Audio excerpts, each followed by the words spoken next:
Hey everybody, Valerie Lamstees here. Good to see you. So on Instagram, maybe a week or so ago, I posted the start of these paintings. So this is the representational one, and I'm going to show you the subject matter here in just a minute. I've noticed on YouTube that there are a lot of videos that they don't show you what they're painting. They're, I guess, maybe painting from a photograph, or maybe they're painting from reference, but they don't show you what they're painting. And I find that kind of frustrating. And then this is the start to the abstract painting of the same subject matter. So I'll put them side by side so you can kind of see.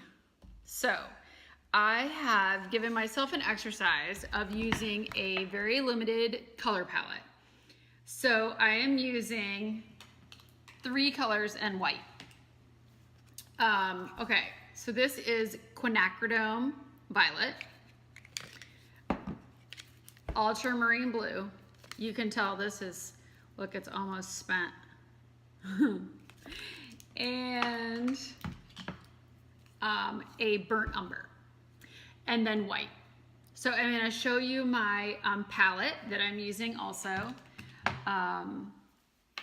And so my plan for today is I wanted to continue and kind of show you what the second layer. So this was like an oil sketch is what I would call this, is where I sat down and was looking at a subject matter. In this case, it was 2 feathers in a shell. And I've taken liberty, you'll see in a minute when I show you the subject matter, that I've made the shell a lot bigger, and I just kind of felt like doing that, and that's called artist's license. You can do whatever you want, it's your painting. And then this one, I was doing this right after, and you can see that there are some similar marks. And I rather have enjoyed doing that lately, where I'm taking one subject matter, whether it's like coastal, ocean, or plant or floral. You've seen a couple of mine that I've done one abstracted and one representational. Representational just means you can tell what it is, right? And so anyway, I'm gonna work on this, and I'm gonna show you just me painting today. Instead, my hands, you'll just see my hands painting, instead of seeing me and standing at my easel and all that, which you'll see another time. So here are the colors I'm using: quinacridone violet, burnt umber, ultramarine blue, and titanium white. Okay guys, so this is my subject matter. These are 2 feathers that I found at the beach and a shell. And you can see in my painting, the shell is much larger. I just enjoyed painting it large, So I'm gonna try to position the feathers kind of like I had them in my original piece, just for a reference on here. And what I'm gonna do today is I'm gonna paint on here, on the representational one, and then I'm gonna switch and paint on this abstracted one at the same time, using my limited color. I just got my hand in there, ugh. All right, anyway, using my limited color palette. So there's that. I also have 3 colors here that I'm gonna possibly work with. These are also earth tones, except for this one. This one is called, these are Williamsburg paints, and I've been really enjoying them. They're made in upstate New York, in New Berlin, New York. Okay, so this one is called Indigo. This one is called Davies Gray Deep. And this one is called German Earth. So I have no idea. It looks like just a really rich, dark earth tone. So I might play with those a little bit. We'll see. First, I need to get some medium. So I'll have to step away to get that. And I also have a variety of paintbrushes here today. So this is the largest one. All right. And then I have, I would say two that are kind of the same shape. They're a filbert. So you can see a filbert has kind of a rounded, squared edge. This one. So this one I've used and I've had for a while. This one's by Blick, and this one is by Princeton. Both of them I bought from Utrecht. So there's that. And then I also have a teeny tiny little paintbrush, which I'm going to use maybe for just part of the feather detail. And I may use it for just like, I don't know, some fun line work on the shells or on the abstract, I'm not sure. And then I also have a palette knife. I like to take the palette knife, not always, but sometimes at the beginning, and I like to make piles of color, especially if you're using a limited color palette like this. You know, that might be the way to go. So what I'm going to do, I guess I'll start with the quinacridone here. And I'm going to take some quinacridone. I'm going to kind of put it in like two piles, right? One, I'm going to mix with white. I'm going to come down here and I'm just going to take some white. That was not real smooth there, but anyway. So I'm just making kind of a quinacridone with white. And then I'm going to pull that other quinacridone down, and I'm just going to kind of go from a dark to light. I said one time that I'm not a very messy painter, but I think I'm going to take that back. Lately, I've been really, really messy. All right, so I'm just going to wipe that off over here in a paper towel. I'm going to do the same thing with the blue, the ultramarine blue, but I'm going to try and be a little neater about it this time. So also, okay, so the other thing I want to do is I want to take some of my ultramarine blue, come over here, and I'm going to take some of that quinacridone, and I want to mix those two together. And then I think what I want to do here is just kind of pull down here. So I just have, because it's a lot of pigment, right? So if I tried to add white to that whole pile, I would just have one color. I would never lighten it as much as I want. So I'm going to come over here, I'm going to steal some white, and I'm going to come down here and mix it. And so that's quinacridone and ultramarine blue. You can see that it's a really nice violet. So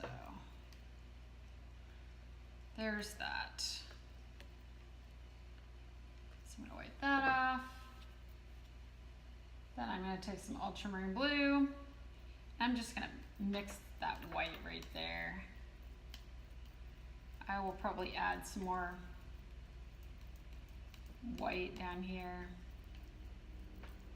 Okay, I'm going to take part of this blue that I've made on my palette knife. I'm going to come over here and I'm going to mix it with this burnt umber. And so this is going to be my dark for the time being. So you can see it just looks really the same kind of color, but once you kind of pull it down, you can see it becomes like this smoky blue kind of color, which is going to be really nice for those feathers. And then down here at the bottom, I'm going to steal some white and I'm going to come down here and make that into a white. Well, not white, it's like what I would say like a dove gray. And I'm just kind of scraping it both ways. So what I'm working on here, this glass, was actually a glass door to a cabinet that is in my new house that we've taken the glass doors off.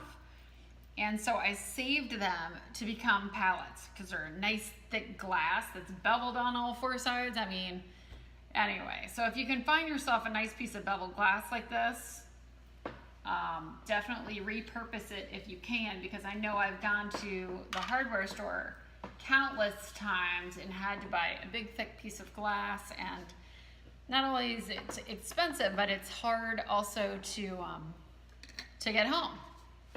And then you have to mount it on something, otherwise it cracks. So if you can repurpose glass like this, that'd be great. So just as a side note, I thought I would show you some of the feathers that I found recently. I found some really beautiful ones. I am not an ornithologist. I have no idea what these different feathers belong to. But they sure are pretty. This one, I don't know if you can see, it's gray and white. And then I've also found some little tiny guys that I thought were really cool looking.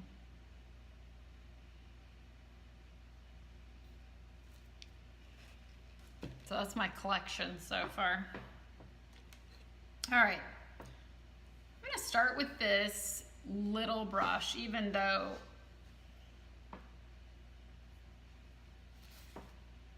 it's probably smaller than I should start with. I'm just feeling like it will be the best for me.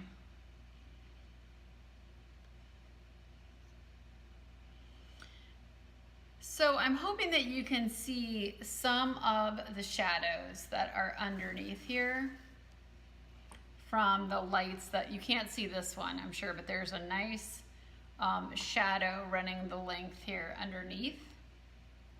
And so that's what this line here is. I'm gonna move this up a little bit. So that's what this line is here. That is actually the shadow to the feather.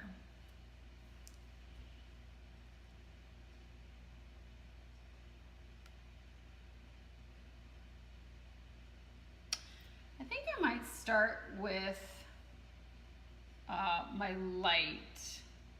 lightest. The lightest is actually going to be this area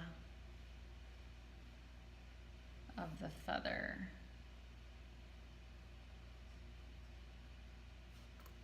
Just right here.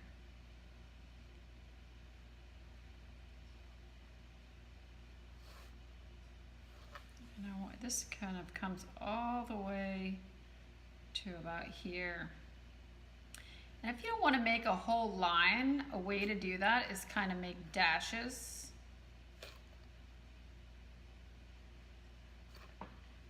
And kind of connect the line.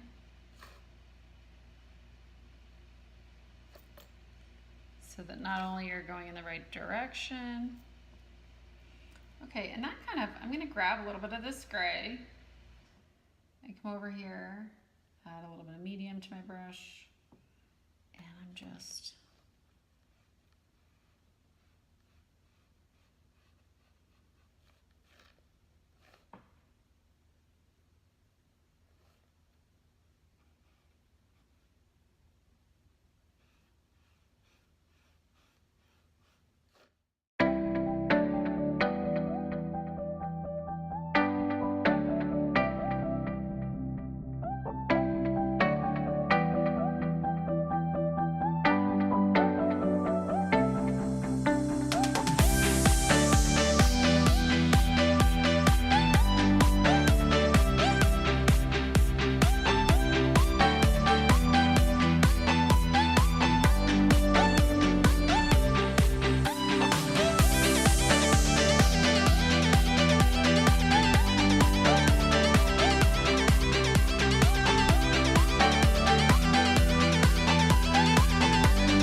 Okay, I got my lid all cleaned out. I have my new oil medium in there.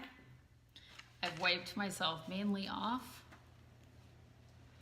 So I'm just gonna continue working on that background, and then I'm gonna come back work on the shell.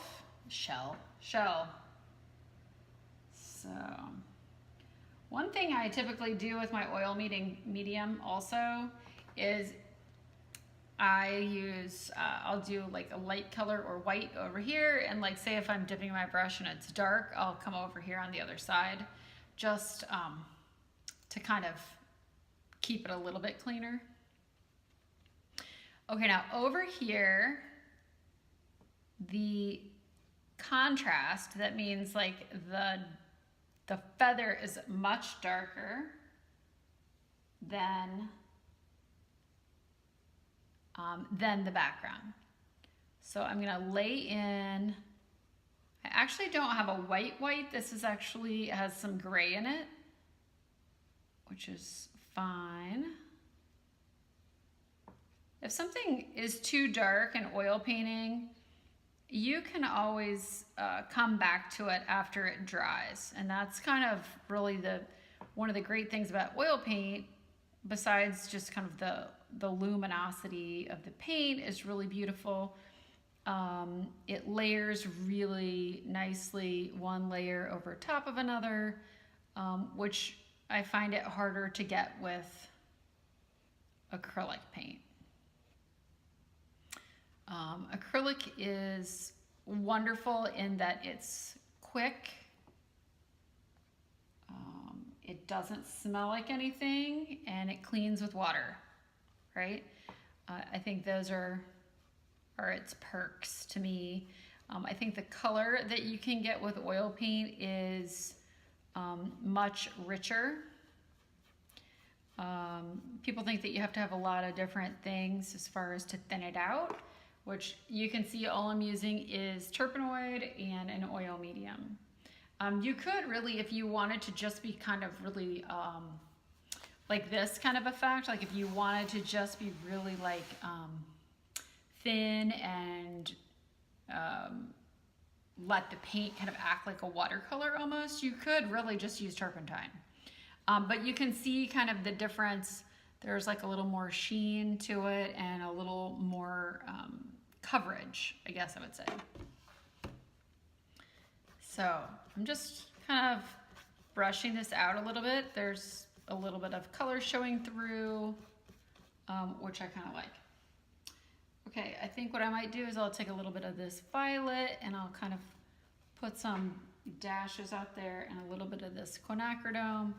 And I'm just putting in a couple of like dots really, just to add some interest. There is also another shadow right here.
So for today, that's all I'm gonna do on this.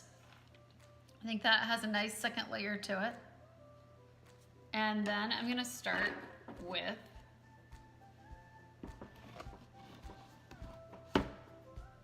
my abstracted painting. Now, one of the things I like about this so much is that I've just spent a lot of time looking at this representational painting, right? So I can use those same kind of ideas and those same kind of colorways and shapes in my abstracted painting. So one of the things I just spent a lot of time doing was putting in those really lights, right? Those lights. So there's some areas here on the painting that are still white, like the back of the canvas that wasn't actually ever touched, right? Like the paint didn't ever get on there. So I'm going to use some of those shapes. So now this is one of those things where there is definitely no right or wrong.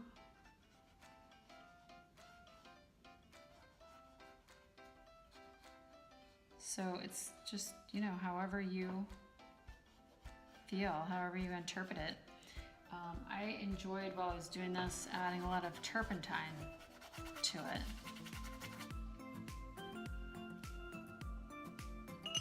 So you can certainly do that and let that kind of inform some of your decisions.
Happy Friday, everyone. Thanks for watching my Two Feathers in a Shell representational painting and abstract painting.